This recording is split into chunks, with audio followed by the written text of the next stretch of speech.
tardes. En esta oportunidad vamos a comenzar con el aparato locomotor, específicamente miembros superiores. Y de miembros superiores vamos a hacer hoy día hombro. Primero la fisiología del hombro, la región del hombro que abarca la región axilar.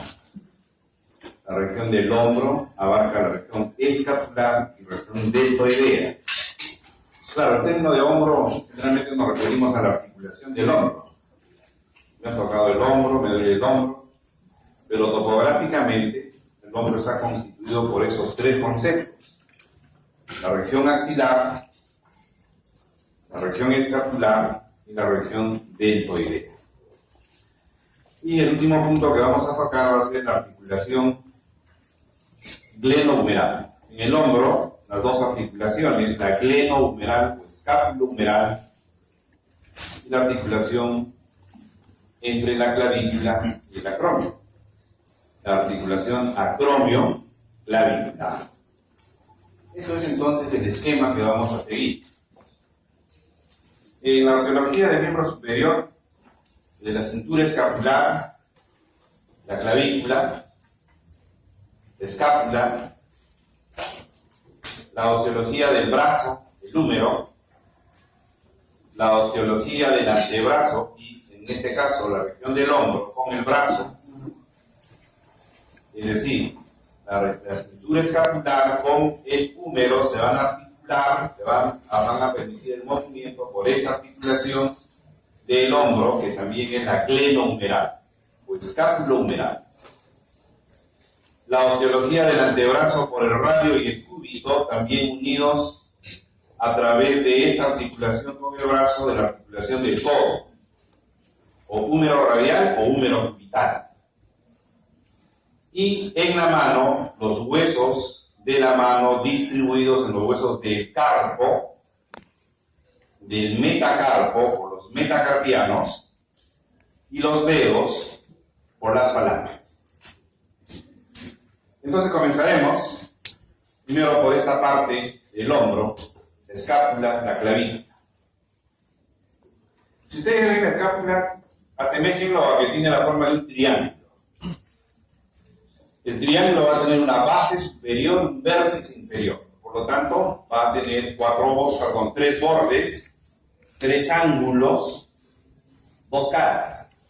Si lo asemejan a un triángulo, entonces va a tener el borde superior, el borde medial, que está mirando hacia la columna, por eso también le llaman el borde espinal, que es más delgado, el borde lateral o axilar, y los tres ángulos, el inferior, el superior lateral medial y el superior lateral, o simplemente medial lateral.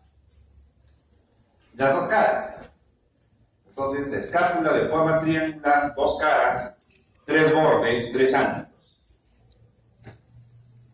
Si hablamos de la cara ventral o anterior, que está aquí, cóncava, y que se caracteriza porque tiene estas estructuras óseas, oblicuas, crestas óseas, que le va a servir de punto de inserción en la cara anterior de la escápula o la cara ventral a este músculo, que es el músculo subescapular. En toda la cara anterior, este músculo subescapular que está yendo hacia la tuberosidad menor o troquín. Si también vemos la primera figura en la cara anterior también, lo de azul, desde el ángulo medial, borde medial, ángulo inferior de la escápula, a todo lo largo, la inserción del músculo serrato mayor o serrato anterior. Desde ahí se van a dirigir hacia las 8 últimas costillas, pero estamos viendo el punto de origen de ese músculo, donde cara anterior de la escápula, borde medial. Desde el ángulo medial hasta el ángulo inferior, por la cara ventral, por la cara anterior. Si vemos la cara posterior de la escápula, lo primero que nos va a llamar la atención es la presencia Señorita, si usted quiere estar jugando con el WhatsApp, se va de la clase. Deje el celular o se va de la clase.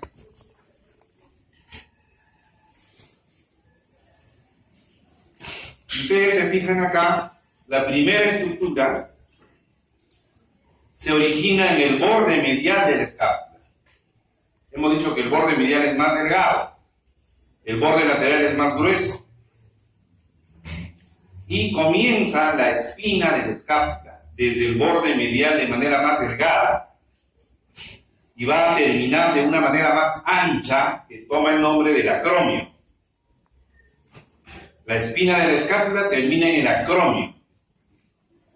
Y la espina de la escápula va a tener estos dos labios o bordes superior, aquí se estamos viendo, para la inserción del músculo trapézico. Y el labio o borde inferior, que aquí está figurando de color rojo, para el deltoides. ¿Dónde comienza la espina de la escápula? En el borde medial de la escápula. ¿Qué dirección tiene? Oblicuo hacia arriba y hacia afuera, hacia la parte lateral. ¿Cómo termina la escápula? De una manera muy ancha, el acromio. ¿Qué bordes tiene la espina? Borde superior para el trapecio, borde inferior para el deltoides. Y la presencia de esta espina en la cara posterior, que es convexa, a diferencia de la cara anterior, que es cóncava, entonces a la cara posterior la va a dividir en dos regiones. Por encima de la espina supraespinosa, por encima de la espina. Por debajo de la espina, la fosa infraespinosa. En la cara posterior, entonces, por la espina de la escápula se divide en dos regiones, supraespinosa e infraespinosa. Y además, la inserción en toda la fosa supraespinosa del músculo supraespinoso. Fosa supraespinosa, músculo supraespinoso. Fosa infraespinosa, músculo infraespinoso. Aquí se están originando estos músculos. En la fosa supraespinosa, músculo supraespinoso. En la fosa infraespinosa, el músculo infraespinoso. Las dos regiones, supra e infraespinosa, se van a comunicar por un espacio. Esta es la cavidad glenoidea del escape de la espina. Y entre los dos está el espacio espinoglenoideo, el nombre de los dos. El espacio espinoglenoideo, que va a permitir pasar los elementos vasculonerviosos desde la fosa supraespinosa hacia la fosa infraespinosa en referencia a los vasos supraescapulares, al van supraescapular. El van supraescapular viene por la fosa supraespinosa, pero va a llegar a la fosa infraespinosa. ¿Por dónde va a pasar? Por el espacio espino de la espina y la cavidad glenoidea. Espinoglenoideo. Eso hay que verificarlo en la disección o en la muestra cadavérica. Muy bien, se puede verificar eso. Entonces, esas son las caras. Ventral, dorsal, espina fosa supraespinosa, infraespinosa, con los respectivos músculos que se inserten ahí.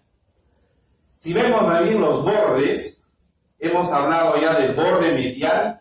El borde medial está en relación con la columna, por eso es medial, cerca a la línea media, o espinal, porque está en relación a la columna. Mientras que el otro borde, este de acá, es el borde lateral o axilar, en relación a la axila. Y en los respectivos bordes, medial, por ejemplo, la inserción de estos dos músculos romboides. El romboides mayor del borde medial es el músculo más grande, por eso toma el nombre de romboides mayor. Y por encima, el romboides menor, desde el borde medial hacia las apófisis espinosas de las primeras vértebras dorsales o torácicas. Mientras que en la otra figura, el otro borde lateral, para los redondos o teres, los músculos teres o los músculos redondos. Si ustedes ven comparando, en la parte inferior romboides mayor, al otro lado redondo mayor. Romboides menor en la parte superior, redondo menor en la parte superior. hablando del borde lateral. Romboides redondos en los bordes. Y en el borde superior, la presencia primero de una escotadura. Como nos van a dar huesos que ya han sido utilizados muchas veces, entonces no se ve este ligamento, el ligamento coracoideo. Solamente vamos a ver la escotadura. En el borde superior lo primero que vamos a encontrar es la escotadura coracoidea. En el cadáver lo que debemos de ver es el ligamento coracoideo, que ya no será una escotadura, ahora será un orificio. Lo cierra este ligamento.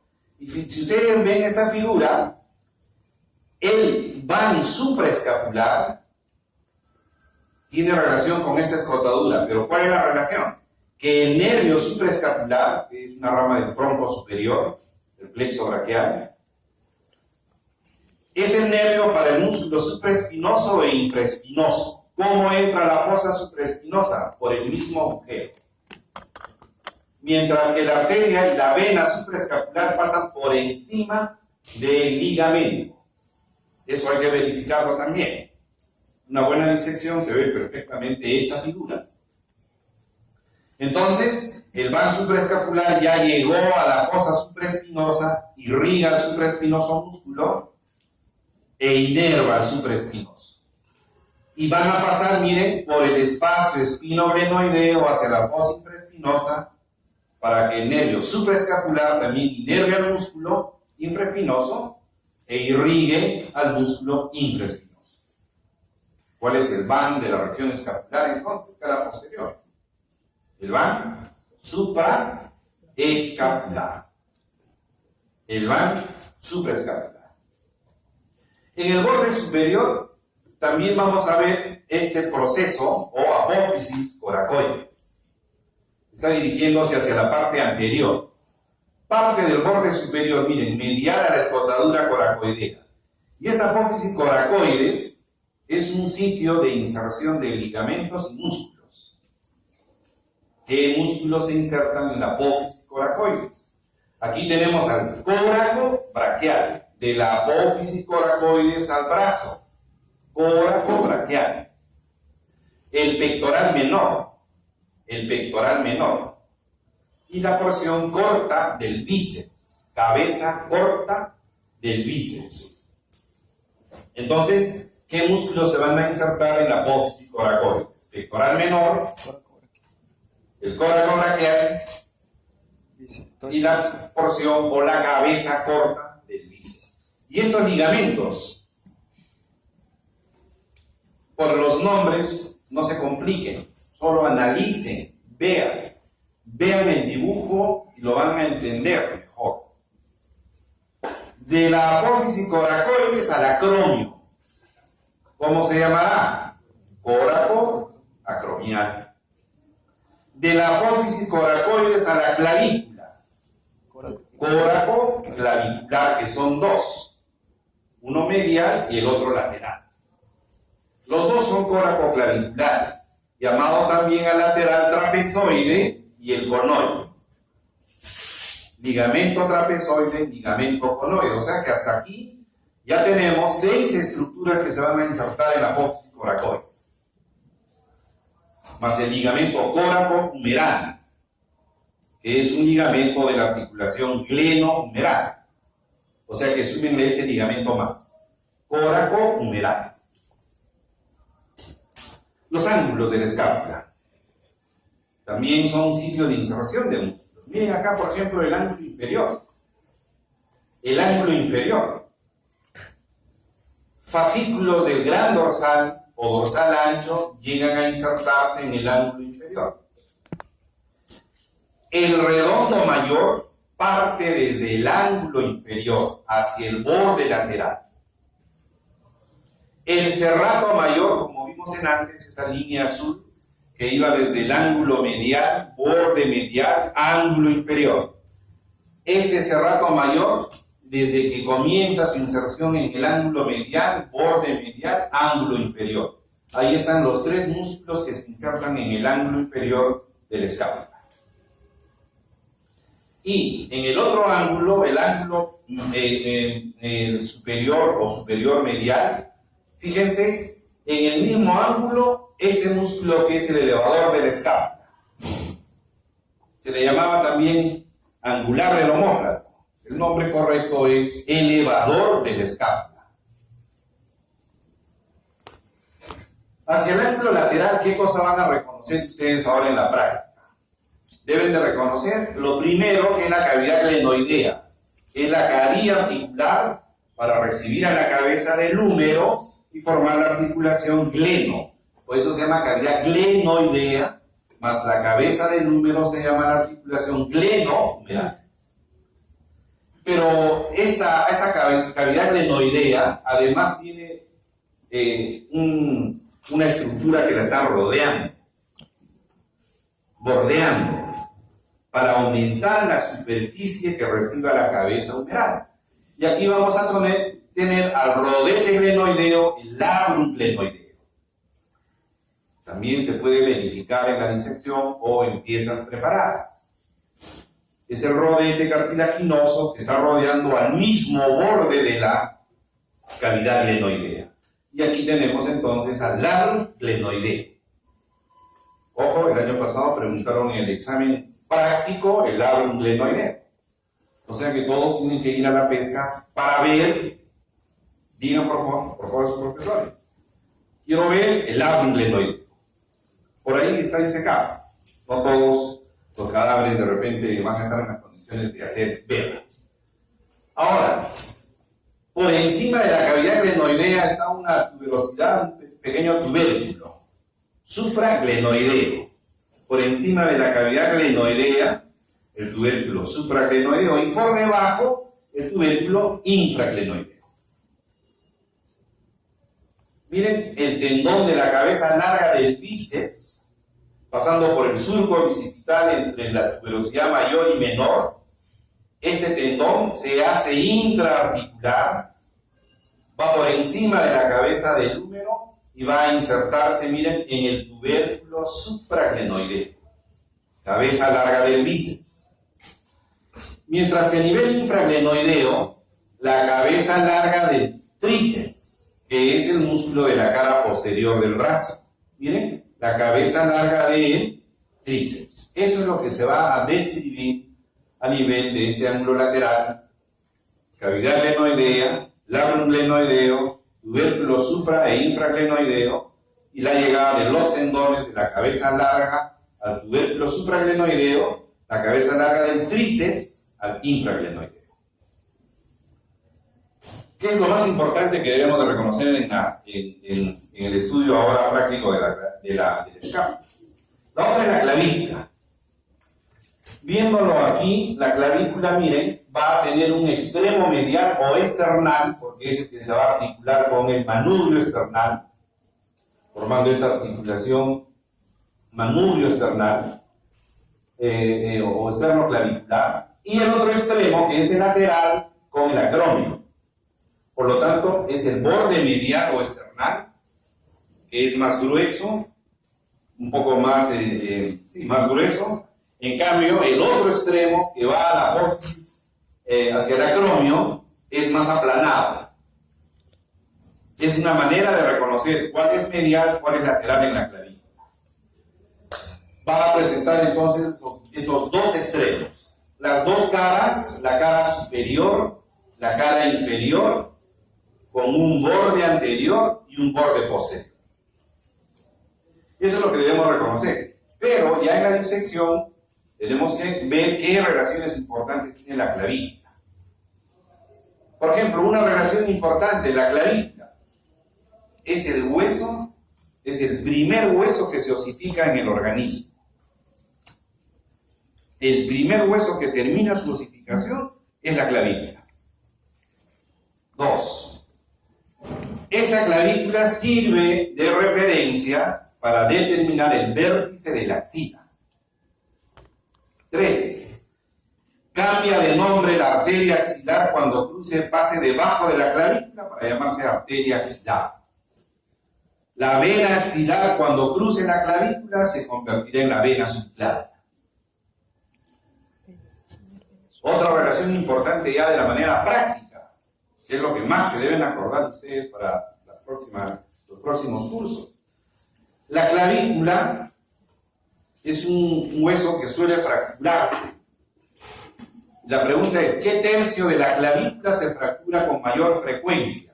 El tercio medio de la clavícula. Y debajo de la clavícula están yendo ramas del plexo braquial. Eso quiere decir, jóvenes, que un paciente que tiene una fractura de clavícula podría tener una lesión de algún nervio del plexo braquial que está pasando exactamente por debajo, o lesión de la vena o la arteria axilar. ¿De acuerdo? Y si vemos la cara inferior, siendo este el extremo medial, o sea, esternal, siendo este el otro extremo más plano, que es el lateral, acromial, se debe reconocer en primer lugar en la zona media un surco.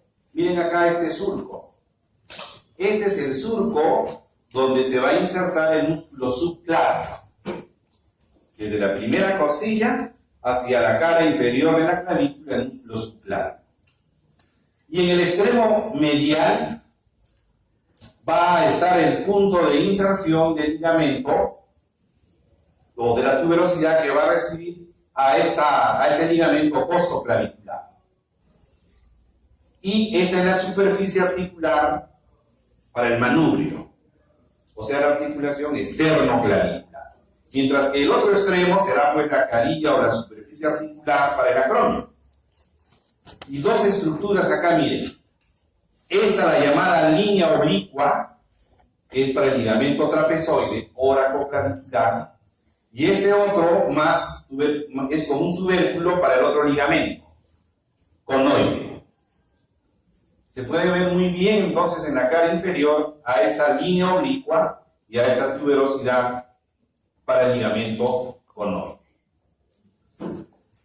¿Qué músculos se van a insertar en la clavícula? Bueno, ya tenemos uno, el músculo subclavio. Hacia el borde posterior, la llegada del esternocleidomastoideo, el fascículo clavicular. En el extremo medial del borde posterior. En el extremo lateral del borde posterior, la llegada del trapecio. Hacia el borde anterior, 2/3 anteriores, o 2/3 del borde anterior, el pectoral mayor. Y en el tercio lateral tenemos la llegada del músculo deltoides.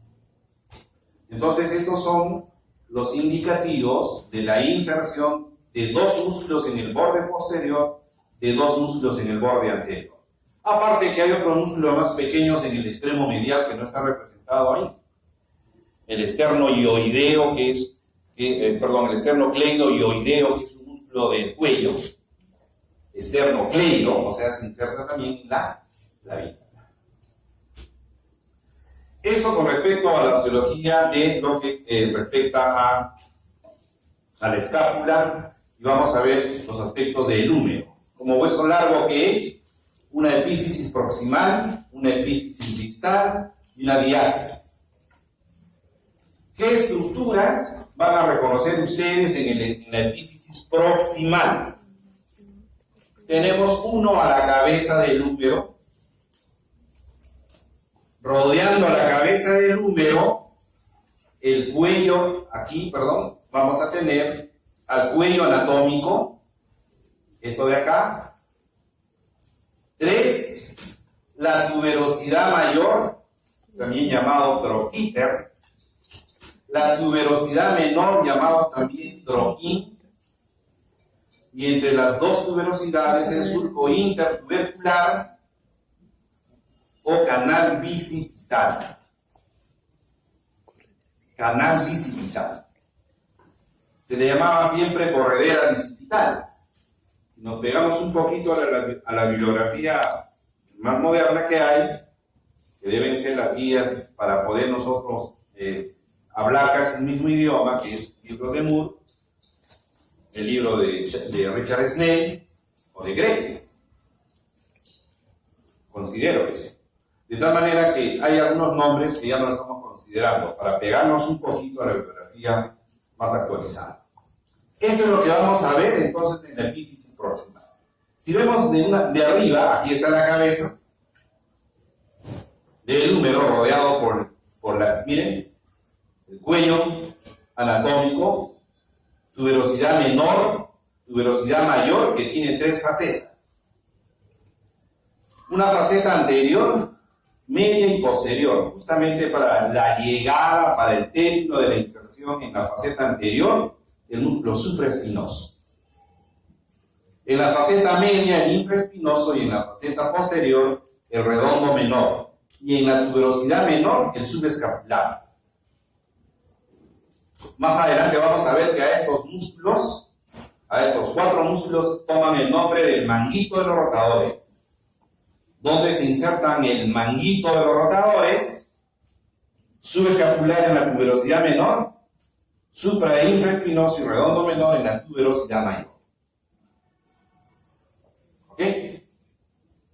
El cuello quirúrgico, después de lo que hay en la epífisis proximal, el cuello quirúrgico. Por favor, esto tienen que acordarse toda su vida. Olvídense detalles anatómicos, pero lo que se tienen que acordar más es que el cuello quirúrgico del útero está muy relacionado con el nervio axilar o circunflejo. Si un paciente tuviera fractura del cuello quirúrgico del húmero, se puede lesionar el nervio axilar o circunflejo.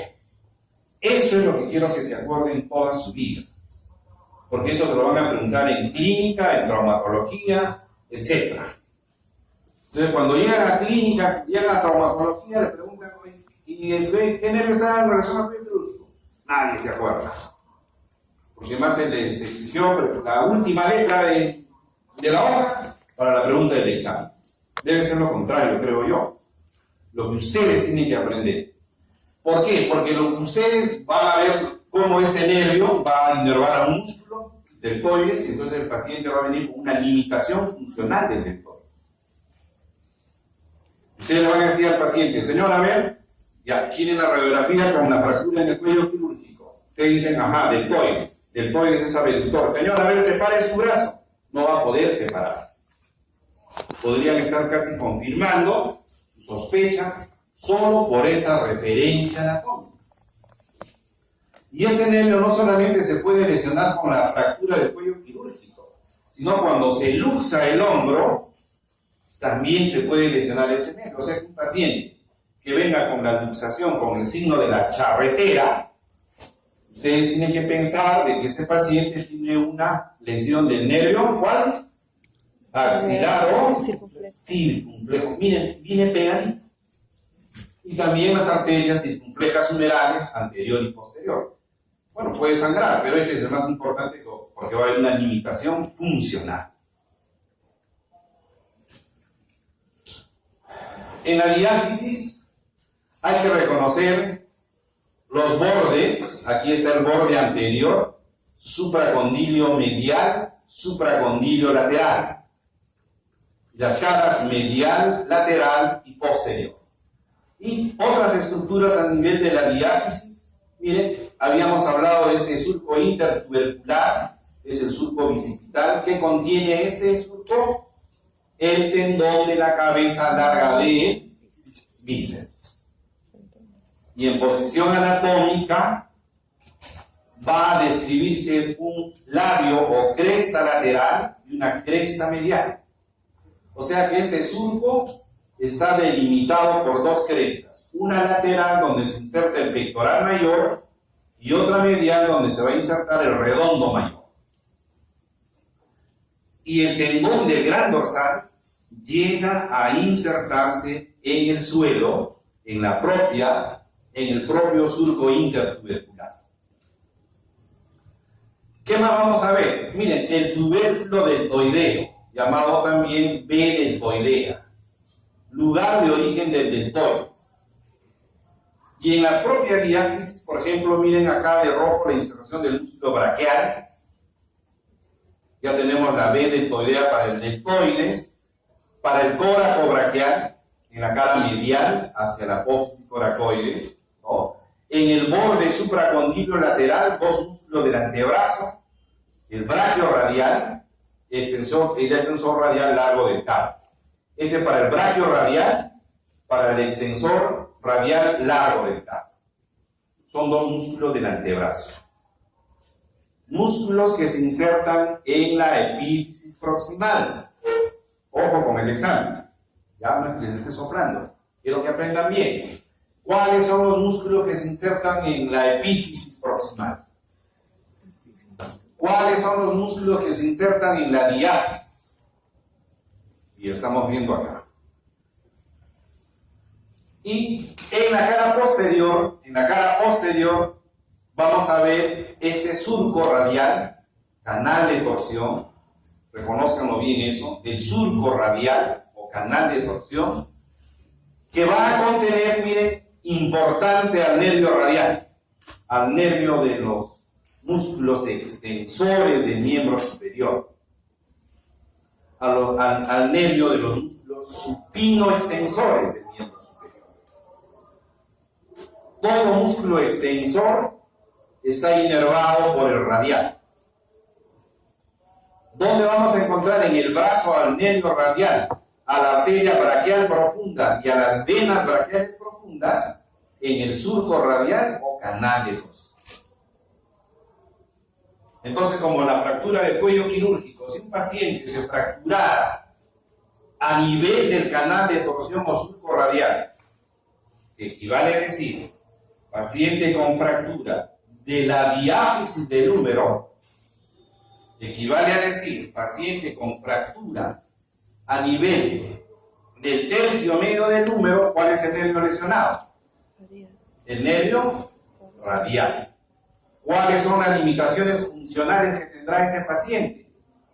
Ya les estoy diciendo que le vamos a preguntar en el examen. Ojo. Quiero que sepan cuáles son las limitaciones funcionales. Si un paciente tiene fractura del cuello quirúrgico, si tiene fractura en la diáfisis del húmero, ¿cuál es el nervio lesionado? ¿Cuál es la limitación funcional? ¿De acuerdo? Y este surco radial entonces permite pasar a estos elementos. Y el surco radial hace que por la parte superior ya se inserte otra porción del tríceps, que es el vasto lateral. Y debajo del canal de torsión, el otro componente del tríceps, el vasto medial. Vasto lateral encima del surco radial, vasto medial debajo del surco radial. A eso iba. Es frecuente que un paciente se fracture el húmero. Si se fractura a nivel del tercio medio, ahí está el surco radial con el nervio radial. Se puede lesionar el radial. En la radiografía está la fractura del tercio medio, de la diáfisis del húmero, canal de torsión.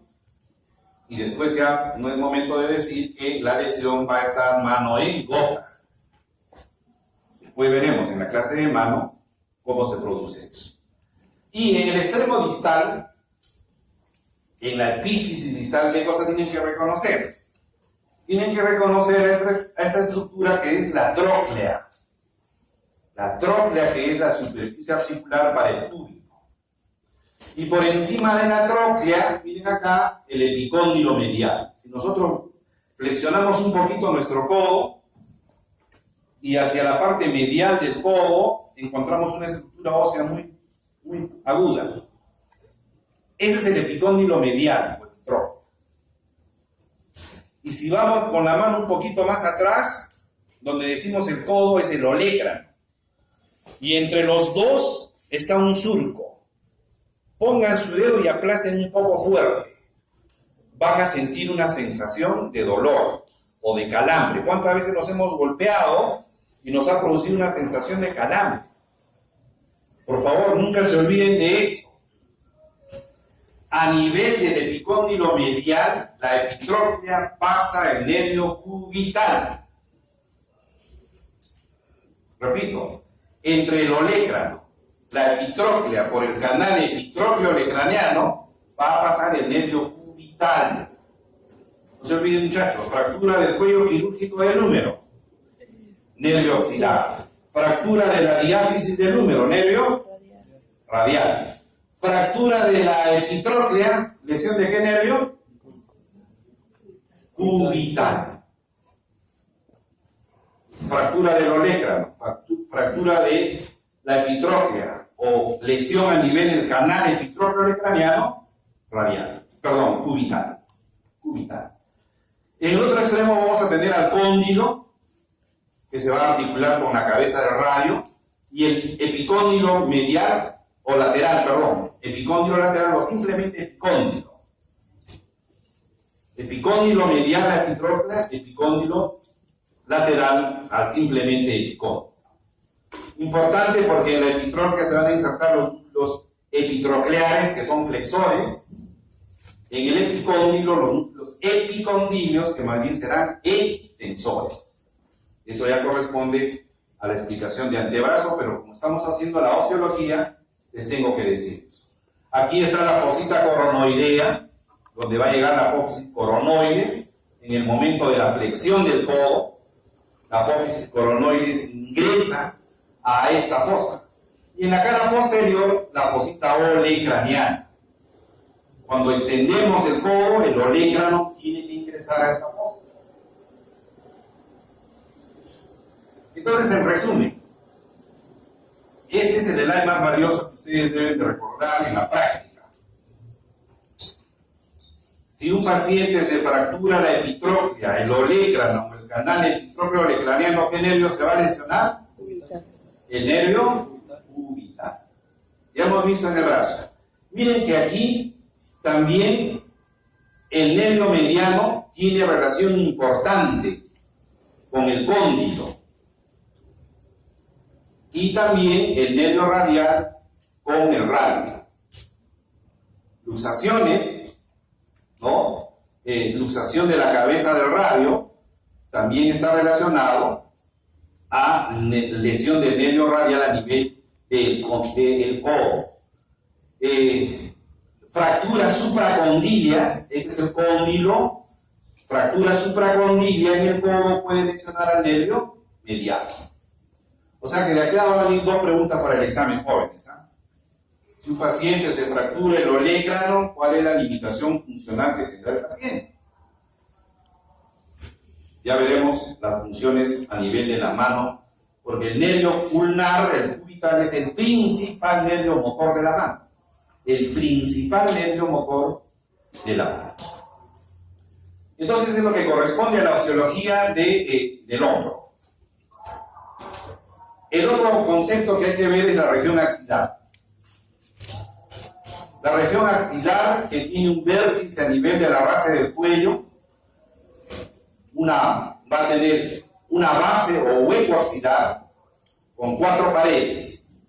Una pared ventral, una pared dorsal, medial, lateral. Lo vamos a especificar. El vértice. ¿Entre qué estructuras se va delimitando el vértice? ¿Entre qué estructuras? Hay 3 estructuras óseas. Límites del vértice de la axila. Cara inferior de la clavícula, cara superior de la primera costilla, borde superior de la escápula. Como este es un vértice no agudo, sino se le da ese nombre de vértice, es el sitio por donde van a pasar todas estas estructuras. Aquí tenemos ramas del plexo braquial que se originan en el cuello y parte del plexo braquial ingresará a la axila. Solo parte del plexo braquial. La arteria axilar, la vena axilar. Hemos dicho que la clavícula es el reparo anatómico. Cuando cambie de nombre, la arteria subclavia, cuando cruce la clavícula, o sea, pase el vértice de la axila, cambia de nombre. Arteria axilar. Y con la vena será lo inverso. La vena axilar que va ascendiendo cuando cruce la clavícula, el vértice de la axila, entonces se llamará vena subclavia.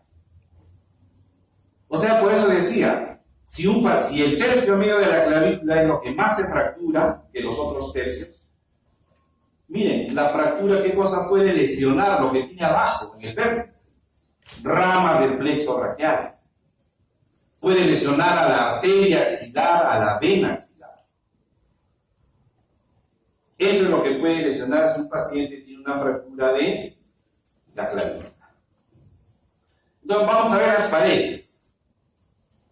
Hemos dicho que esta es la pared ventral o anterior dado por la región pectoral, tanto el pectoral mayor como el pectoral menor que está detrás. La cara posterior o pared posterior de la axila está dado por esos tres músculos, de arriba hacia abajo el músculo subescapular, el redondo mayor y el gran dorsal. Tres músculos que forman la pared posterior. Ahí tienen su inervación. Les estoy dejando ya entre paréntesis la inervación de esos músculos. Y en la pared medial está en el tórax lateral. Recuerden que el tórax lateral es entre las dos líneas axilares, anterior y posterior. Este es el tórax lateral. La pared medial está dado por el tórax lateral. ¿Hasta dónde? Hasta los 4 primeros espacios intercostales. Y ahí está pegado el músculo que viene desde la cara medial, borde medial de la escápula hacia las 8 primeras costillas, el músculo serrato mayor. Serrato mayor o serrato anterior. Uno levanta el brazo y se toca la parte lateral del tórax, ahí estamos palpando nosotros al serrato mayor. Y pegado al músculo, el nervio del serrato mayor, el nervio torácico largo. Vamos a ver su importancia. Vamos a ver cómo se puede lesionar el nervio torácico largo. Y la pared lateral va a estar a este nivel, ¿no? Va a estar dado al nivel de la cabeza del húmero, la llegada del músculo coracobraquial y la cabeza corta del bíceps. A este nivel va a estar la cara medial. ¿Cuáles son las paredes que tiene la axila entonces?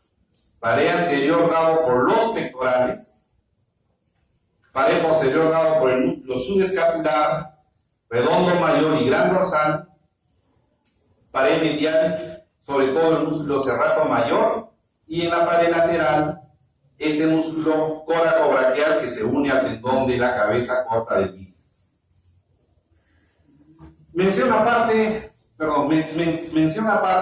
es, miren, la presencia del nervio torácico lateral, o torácico largo, perdón, o nervio del serrato mayor.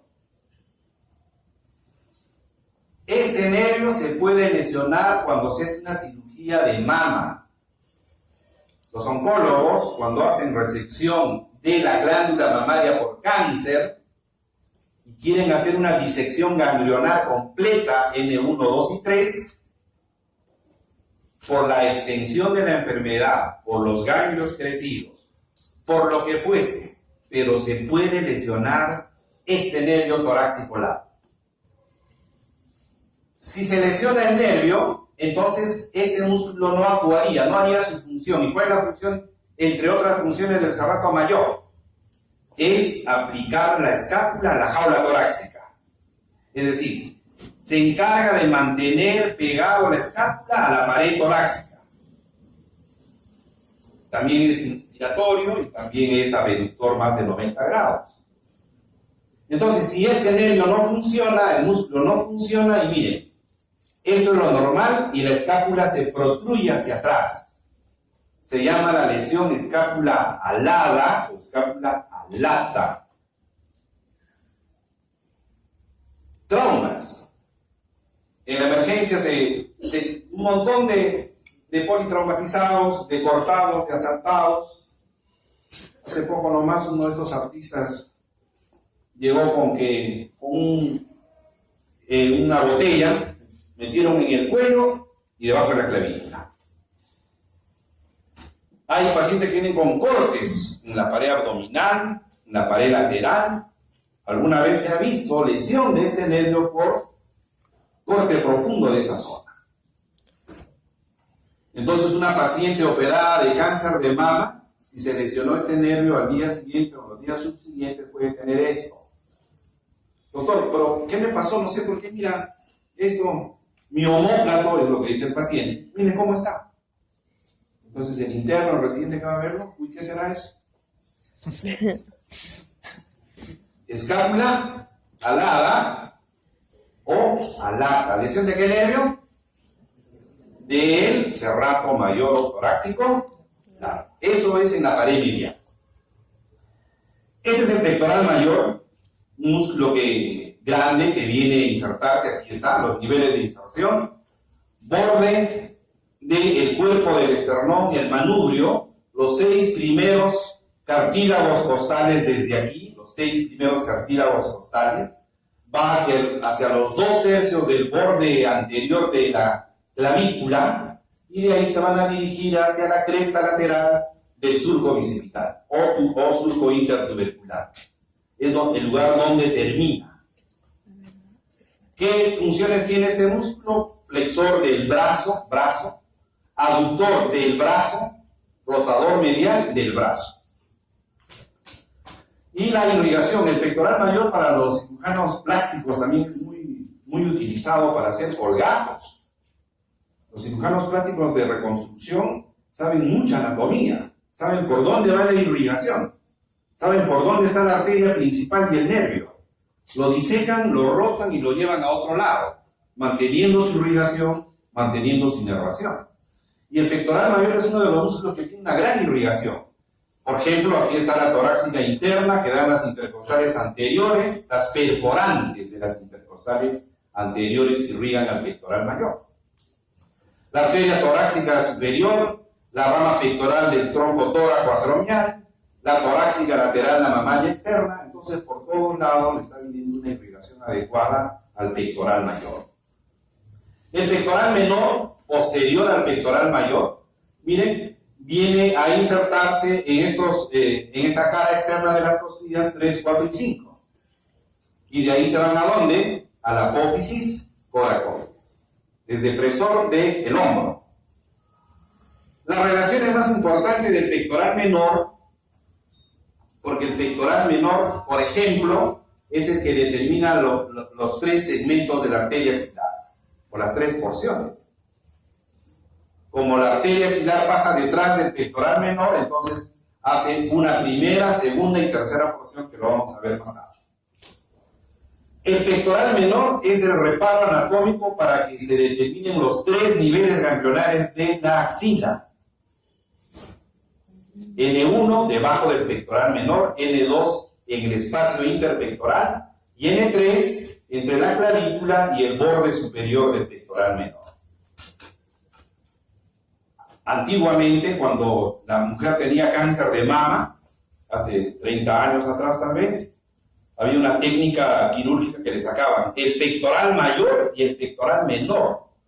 Le dejaban sin pectorales al paciente, porque creían que sacando todo eso, el paciente iba a tener un tiempo de sobrevida mayor.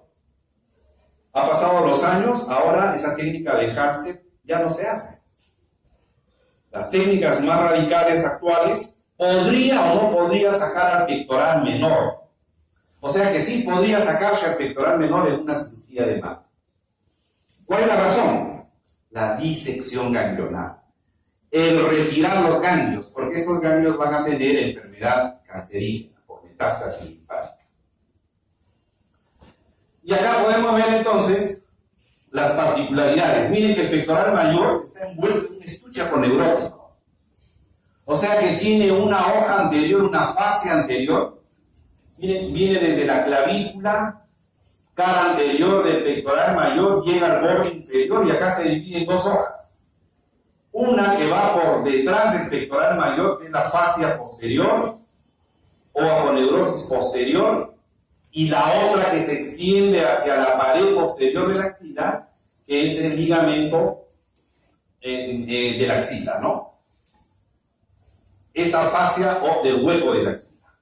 La fascia del hueco de la axila va a irse hacia la pared posterior. Y con respecto al pectoral menor, hay otra fascia que se inicia en la clavícula y en la apófisis coracoides. Por eso se llama clavicoracoaxilar. Clavícula, apófisis coracoides hacia la fascia del hueco de la axila. ¿Por qué pongo esos 3? Miren.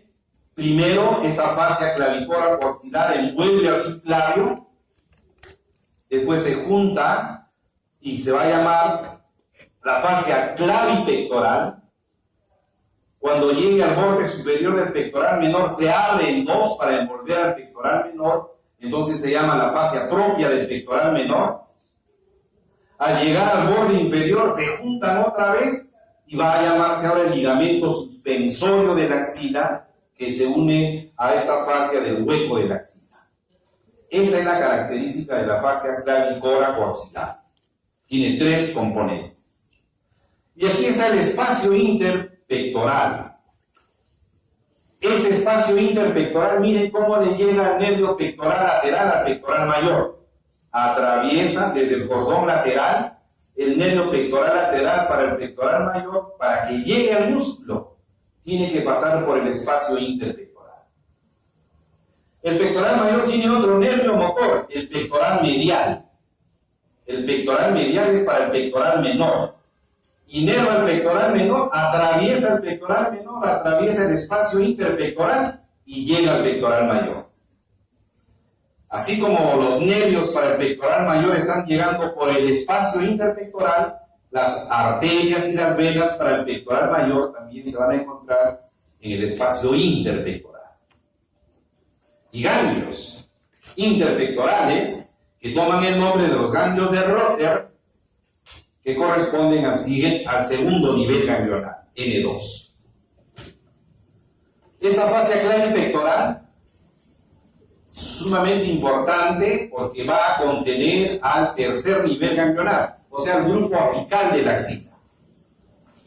El grupo ganglionar apical es el último grupo ganglionar que recibe la linfa del miembro superior, de la pared torácica, de la glándula mamaria. Y del apical se va a ir al cuello. Entonces, relación de la fascia clavipectoral con el grupo ganglionar N3, que es el grupo apical. Miren cómo perfora el nervio pectoral lateral, mas no el pectoral medial. Miren la vena cefálica, cómo cruza la fascia clavipectoral para drenar en la vena axilar. La fascia clavipectoral es perforada por la arteria subclavicular o por la arteria pectoral. Hay una serie de elementos que van a...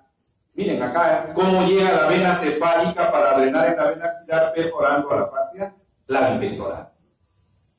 Entonces la pregunta es aquí, ¿cuáles son las estructuras que van a perforar la fascia clavipectoral? La relación con el deltoides, el nombre de los dos, el pectoral mayor con el deltoides, el surco deltopectoral. La llegada de la vena cefálica por el borde lateral del brazo se incorpora en el surco deltopectoral, gira para perforar a la fascia clavipectoral y así drenar en la vena axilar. Y la vena está relacionado junto con una arteria que viene del tronco acromio torácico, la arteria deltoidea, que a veces es gruesa. Por favor, esto también acuérdense muy bien. El mejor sitio de hacer una flebotomía, la flebotomía es hacer un corte, ubicar una vena, sacarla hacia afuera, hacer un huequito para pasar un catéter. Porque muchas veces el paciente llega y no se le puede encontrar una vena periférica. La enfermera está sufriendo, no hay venas. Llaman al cirujano para hacer una flebotomía. Lo pueden hacer en la safena, no es el mejor sitio. Lo pueden hacer en la yugular, tampoco es el mejor sitio. La vena cefálica es el sitio predilecto de hacer una flebotomía por varias razones. El catéter puede llegar a la axilar, a la subclavia, hacia el tronco venoso, a la cava superior, etc. El reparo anatómico para este surco deltopectoral es palpar la apófisis coracoides. Si ustedes palpan la apófisis coracoides, hacen el corte ahí, no hay duda que hay que llegar de frente a la vena cefálica. Si uno no tiene ese reparo de la apófisis coracoides, uno primero manda al residente a hacer la flebotomía, media hora no regresa, una hora no regresa. Oye, vamos a ver qué están haciendo. ¿Qué haces tocando el plexo braquial? Fuera de foco. Digo, una realidad. Ok. Hemos visto entonces las paredes de la axila. ¿Cuáles son las paredes de la axila? ¿Qué contiene la axila? El contenido de la axila, aquí está la vena axilar, que es la estructura más anterior. Lo primero que nos vamos a encontrar en la vena axilar, la arteria axilar, el plexo braquial Por eso subrayo, no todo el plexo braquial, lo único que vamos a encontrar son los cordones o fascículos, nada más. Gran parte del plexo braquial está en el cuello. Y en la axila se van a encontrar los cordones o fascículos. Los 5 grupos ganglionares y la gran cantidad de tejido graso que está envolviendo a todos estos elementos. Primero veremos la arteria axilar. Miren, jóvenes, esta es una sola arteria, miren, una sola arteria. Tienen nombres. Para cambiarle nombre le ponemos reparos anatómicos.